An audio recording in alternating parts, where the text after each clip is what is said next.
नमस्कार विद्यार्थियों। तृतीय वर्ष के हिंदी साहित्य के पहले प्रश्न पत्र में महाकवि तुलसीदास की कवितावली के कुछ अंश शामिल हैं। ब्रज भाषा में लिखी कवितावली के कवित्त सवैयों के कुछ भागों को हमारे पाठ्यक्रम में शामिल किया गया है और इनमें से कुछ का हम अध्ययन करते आ रहे हैं। इसी क्रम में आज हम उनके लिखे हुए 2 कवित्तों का अध्ययन करेंगे। महाकवि तुलसीदास अपने समय के यथार्थ का वर्णन भी कवितावली में करते हैं।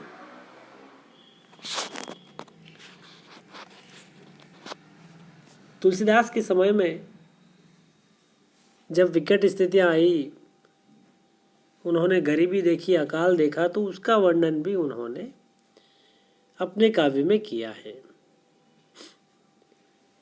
प्रस्तुत कवित्त महाकवि तुलसीदास की ऐसी ही यथार्थ स्थिति का वर्णन करता है। पहले हम इसका पाठ कर लेते हैं, इसके बाद इसकी व्याख्या समझेंगे।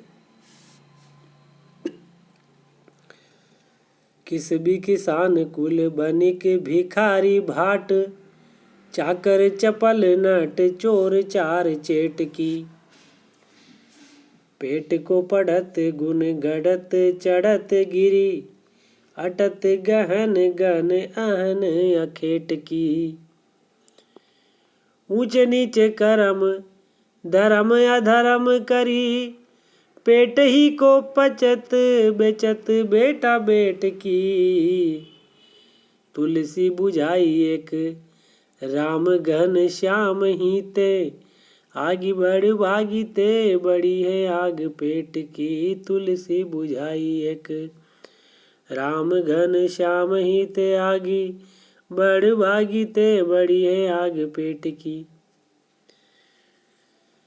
तो जब चारों तरफ हाहाकार मच रहा था, अकाल पड़ रहा था, कुछ खाने को नहीं था, उस समय की स्थिति का किस प्रकार वर्णन करते हैं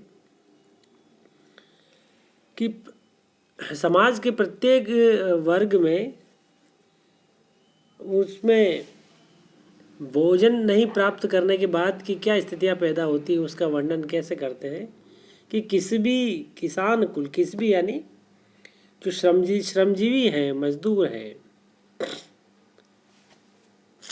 या जो धंधा करते हैं, उनके बारे में कहा है।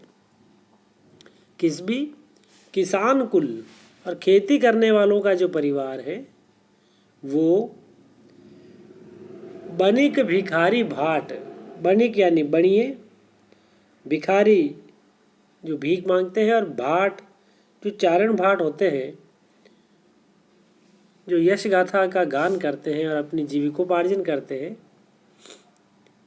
चाकर जो नौकर चाकर हैं, दास हैं, चपल नट, चपल यानी चंचल नट जो खेल दिखाते हैं, चोर, चोर के लिए आया है शब्द, और चार यानी दूत, हरकारा जो संदेश ले जाता है, चेट की यानी बाजीगर।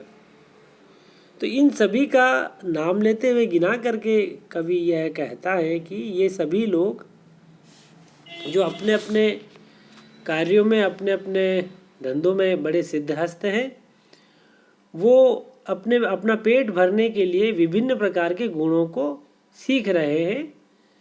पेट को पढ़त, पेट भरने के लिए अर्थात अपनी जीविकोपार्जन करने के लिए, परिवार का पालन पोषण करने के लिए, पढ़त गुण गढ़त, वो पेट के लिए ये सभी लोग विभिन्न प्रकार के गुणों को सीख रहे हैं, कलाएं सीख रहे हैं।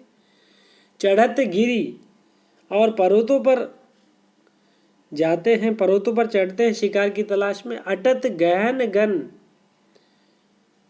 अहन अखेट की, और पूरे पूरे दिन अहन में, अटत गहन गन, घूमते हैं घने जंगलों में, शिकार की खातिर जो है घूमते हैं। ऊंचे नीचे कर्म धर्म अधर्म करी, और पेट भरने के लिए ये भले बुरे कर्म और धर्म का भी जो है विलोपन करके अधर्म के कार्य भी करने के लिए तैयार है। और भले बुरे सारे प्रकार के कर्म जो है लोग अपना पेट भरने के लिए कर रहे हैं। यहाँ तक कि पेट भरने के लिए ये अपने बेटे बेटियों को भी बेच रहे हैं। बेचत बेटा बेट की, ये इतनी गंभीर स्थिति जो है पैदा हो गई कि तुलसीदास जी को ऐसा लिखना पड़ा। उन्होंने अपने समय में ये सब देखा जरूर होगा।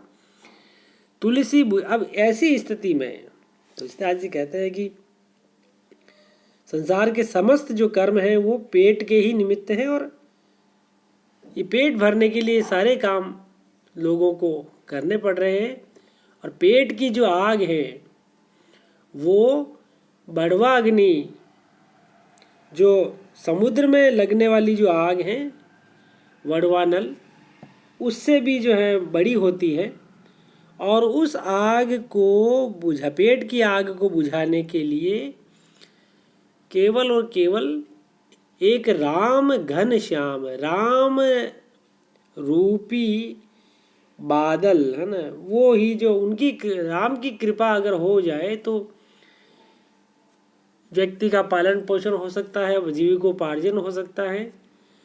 और ऐसी पेट की आग बुझाने के लिए राम रूपी घनश्याम का बरसना ये पर्याप्त है, और उसी से पेट की आग बुझ सकती है। तात्पर्य यह है कि राम की भक्ति को आश्रय बताया है तुलसीदास जी ने, कि इतनी विकट स्थितियों में राम की भक्ति का जो है उनकी कृपा प्राप्त करके सारे संकटों को दूर किया जा सकता है, अपने तत्कालीन संकटों को।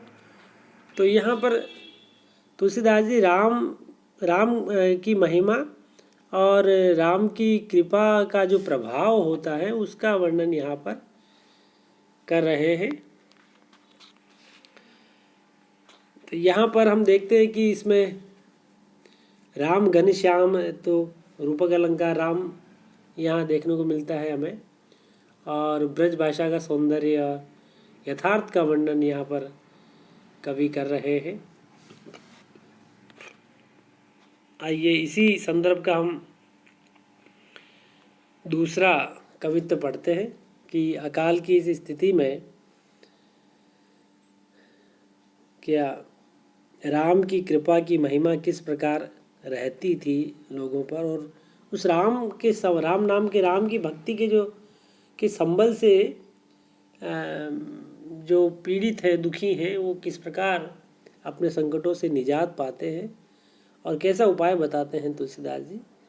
आइए इस दूसरे कवित्व में हम देखते हैं कि कवितावली के भी 7 खंड हैं। जिस प्रकार रामचरितमानस के 7 कांड है, वो उसके अंतिम कांड उत्तरकांड से ये कवित्व हमारे पाठ्यक्रम में शामिल है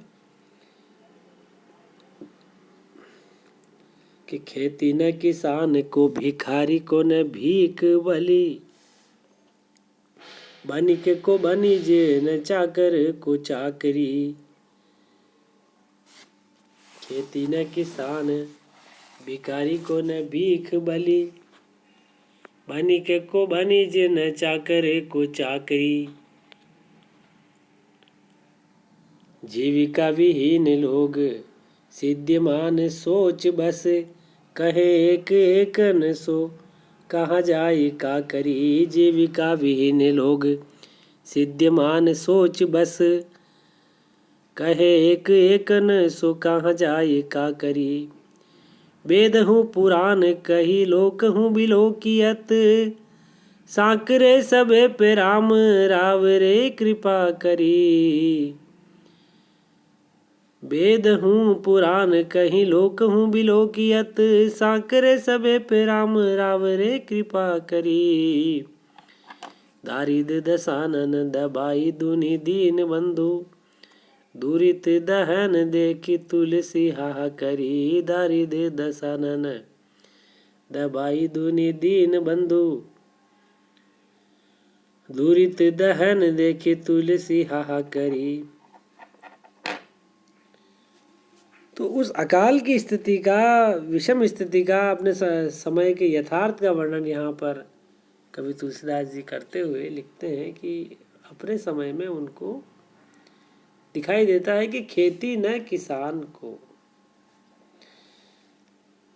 किसान को खेती करने के लिए पर्याप्त जल नहीं मिल रहा है, स्थान नहीं मिल रहा है, बीज इत्यादि का अभाव है उस समय में, अर्थात खेती में से कुछ भी निपज नहीं रहा है। वो बारिश नहीं होने से, अकाल की इस स्थिति में किसान खेती करे तो करे कैसे? भिखारी को न भीख, और भिखारी को भी भीख नहीं मिल रही है, क्योंकि कुछ देने के लिए है नहीं दाताओं के पास, तो देंगे कैसे? और बनिके को बनीजे न चाकर को चाकरी, व्यापारी को जो है उसका व्यापार जो है वो ठीक प्रकार से नहीं चल रहा है, और चाकर को चाकरी, जो नौकरी करने की चाहना रखते हैं, जो नौकरी करते हैं, ऐसे लोगों को नौकरी सेवा करने का मौका भी नहीं मिल रहा है ताकि वो अपनी जीविकोपार्जन कर सके। तो जीविका विहीन लोग सिद्ध्यमान है, और जीविका से विहीन होकर के, जीविका अर्थात अपनी जीवन यापन का कोई साधन नहीं मिलने से लोग सिद्ध्यमान हो गए, अर्थात दुखी हो गए, और सोच यानी शोक के वश में हो गए, शोक में पड़ गए। कहे एक एकन सो, और एक दूसरे से कह रहे हैं कि कहाँ जाए, क्या करी, हम कहाँ जाए अब और क्या करें, कुछ समझ में नहीं आ रहा था। तो एक दूसरे से अपनी पीड़ा को व्यक्त कर रहे थे। वेद हूँ पुराण, अब ऐसी स्थिति में तुलसीदास जी लिखते हैं कि ऐसी विषम परिस्थितियों में जब भी दुख की घड़ी आई, उस समय राम ने खूब कृपा की।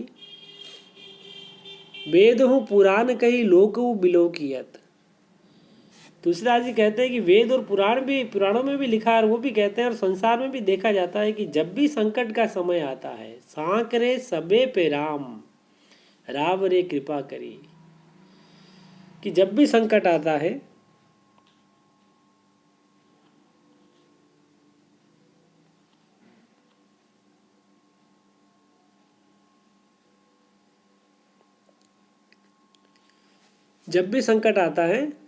ऐसे संकट के समय में हे राम आपने सब पर कृपा की है, और दारिद दसानन दबाई दूनी दीन बंधु, ये पंक्ति यहाँ पर इसमें लिखी हुई नहीं है, पर आप सुनिए, ये कविता तब पूरा होगा कि दारिद दसानन दबाई दूनी दीन बंधु, दूरित दहन देखी तुलसी हाहा करी। तो ये सब वेद और पुराणों में और संसार में भी देखा जाता है कि जब भी संकट आता है तब राम जरूर कृपा करते हैं। तो दरिद्रता रूपी दशानन ने